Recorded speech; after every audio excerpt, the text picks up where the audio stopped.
everyone. So today I wanted to make a video for you to show you how I want you to annotate documents that we'll be looking at for our Hammurabi's Code DBQ. And the first document that we are going to be looking at is document A, and that's the one that's on the screen. If you don't have document A right in front of you right now, go ahead and pause this video, go find it, bring it back along with a pencil or a highlighter or both, so that you can do this right along with me. When we finish with this video today, you should be just about finished with the day's assignment, okay? So let's go ahead and get started.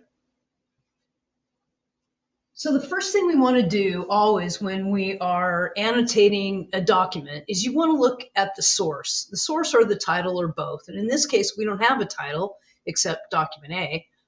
So we want to find out, what is this thing? What is this source? Where does it come from? And how credible might it be? So we want to look up above. It says source right up here. Source, the stone stele of Hammurabi's Code from the Ancient Artifacts Collection of the Louvre Museum in Paris, France, circa, which means about, 1754 BCE. So we want to highlight some of this or underline. I'm going to be using a highlighter. You guys know I usually like to underline things in pencil, but this is too small. I don't want my pencil to cover up any of the writing. So I'm going to be using my highlighter for this for right now. So our source is the stone stele of Hammurabi's Code. Okay. We know it's from an ancient collections at the Louvre Museum in Paris, France, about 1754 BCE. Okay. And then there's a note here that says the stele, carved from black diorite, stands more than 8 feet tall and weighs 4 tons. This photograph shows the top third of the stele. So let's go ahead and highlight some of those things. So it was carved from black diorite. It's more than 8 feet tall, 4 tons. It shows the top third of the stele. So in other words, we have all of this, and then there would be another 2/3 down below that. Okay, let's go ahead and start reading. It says, the carving at the top of the stele shows Hammurabi standing before Shamash, the god of justice, who is seated on his throne. Shamash is instructing Hammurabi in the law. So it shows Hammurabi standing before Shamash, the god of justice. Okay, so let's go ahead. You know, when we annotate documents, you can do what you want with them. You can write all over them. You can highlight, whatever you want. Draw pictures, ask questions, whatever you want. So in this case, I'm going to go back to my pen, and I want to visually point out who's who and what's what, right? So I'm going to go ahead and circle this dude. And it tells us here that Hammurabi is standing before Shamash. So we know this is Hammurabi. So I'm going to go ahead and write that in. And you should be doing it too. And I'm going to circle this. And we know that this is, because it tells us, Shamash, god of justice. It's important to note here that he's not just any god. This is the god of justice, okay? This is the god of justice. What's he doing? It tells us here that he's instructing Hammurabi in the law. So he's the god of justice telling Hammurabi all about the law, right? Giving him the law. It's not the rain god, right? It's not the god of the ocean or of the sea. This is the god of justice, so it gives him credibility. So below the 2 figures, if we go down to this next one, below the 2 figures is the prologue, in which Hammurabi lists the names of the gods, saying that they have given him the right to rule. The prologue, like the rest of the code, is written in wedge-shaped cuneiform letters that have been carved into the stone.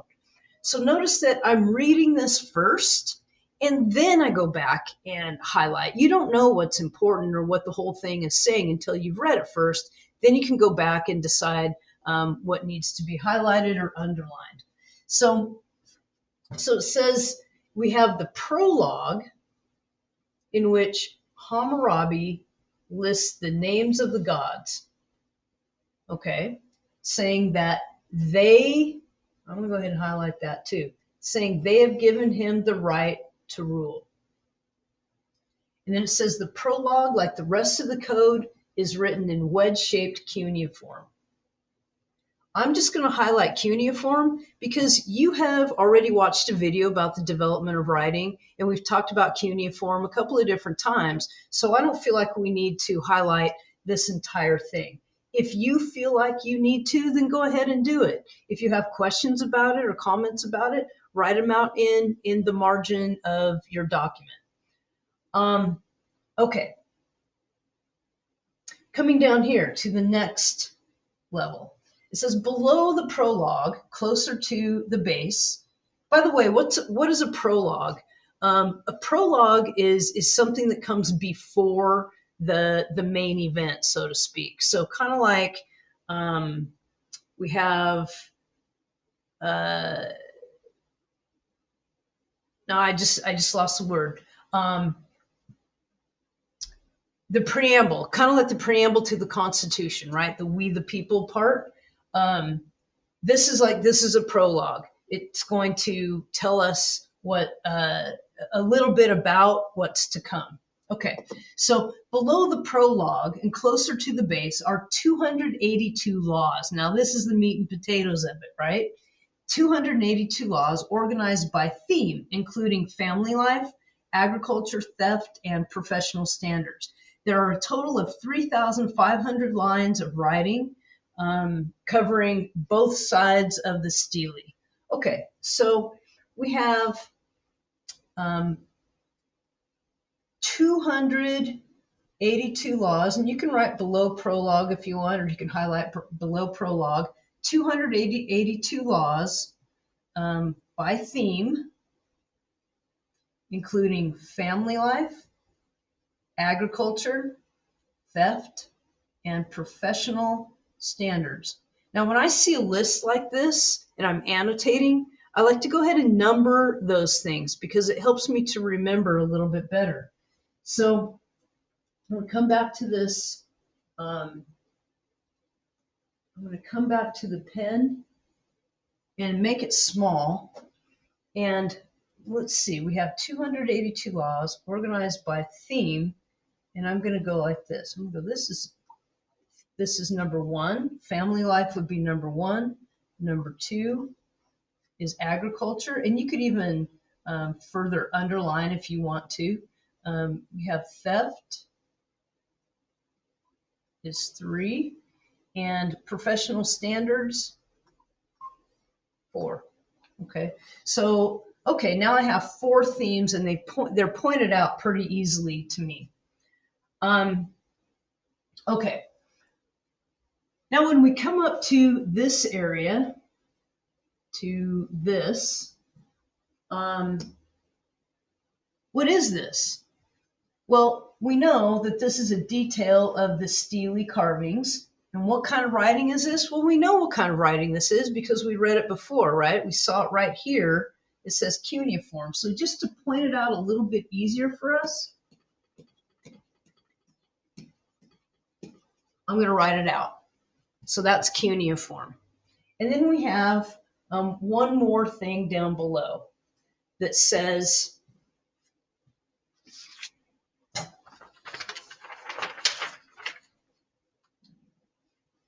where am I? It says, following the laws is an epilogue in which Hammurabi states how the laws should be carried out. So we have an epilogue. Oh, wait. So we have something that comes before the laws called a prologue, and then we have the laws, and now we have an epilogue. It seems like maybe a pattern here, like maybe we have different parts to this. We have a prologue, we have the laws, and then we have an epilogue. So now I'm going to do something different. Now because this has kind of told me that we have 3 parts, I'm going to go ahead and label those 3 parts. So we have the prologue, that's part number 1. We have the laws, this is part number 2. That's our 282 laws. I'm going to let's kind of go like this. It's part 2. And then I've got an epilogue over here. It's part 3. Okay, and I did this in separate colors so that you could see that a little bit more easily. And I'm even going to write out here 3 parts. 1, 2, and then we can even go like this. 3. Okay. All right, now I would also underline, even though it's covered up for me with this little thing down here, I can't really show you. I would go ahead and also underline where it says following the laws is an epilogue in which Hammurabi states how the laws should be carried out. I would underline or highlight that part, that it states how the laws should be carried out. Okay, so now we have this pretty darn well annotated. What's next? Well, on the back, you have some questions to answer. And you're going to do these on your own, but I think you're going to find it pretty easy. What kind of writing was used to inscribe the code on the stele? Well, we kind of figured that one out pretty easily. The code is divided into what 3 parts? Hey. From where or whom does Hammurabi get the laws? And then, is there any evidence in this document that can be used to argue that Hammurabi's code was just? And then the next one, is there any evidence in this document that can be used to argue that Hammurabi's code was not just? This is where you would write down any evidence that you found in document A. And then once you've done that, we want to put that evidence on the back, okay? The back of that packet in the bucket. So we have a bucket on one side that says Hammurabi's code was just or fair, and then on the other side that it was not just or not fair. I think you probably can find some evidence to support that the code was at least justified in Hammurabi's eyes because maybe of where it came from. So you would write word for word in quotation marks, right down here in quotes, the evidence that you pulled straight from the front of this. And then after that, you would write, just like you did for Spirit Caveman, after that, you would write what document it came from, whether it's document A, document, or the background essay or whatever. In this case, it's document A. All right? So if you have any questions, you should shoot me an email. But before you're finished with today, you want to answer the questions that are on the screen right now. You'll do that on the back of document A. And then go ahead and move on to document B. Annotate that just like we did here, making sure you underline the source and such. And write any questions, any comments out in the margins. And then answer those questions. Once you're finished answering the questions on the back of document B, on the back, no, it's at the bottom of document B. Once you finish answering those questions, again, put any information, any evidence that you can in these buckets, okay? If you do it as you go along, by the time we're finished analyzing all these documents, you have those buckets filled up, you have all your evidence ready to go, and you'll be ready to write your essay at the end of all this, okay? Again, any questions, shoot me an email. Have a great day, and I will talk to you soon. Adios.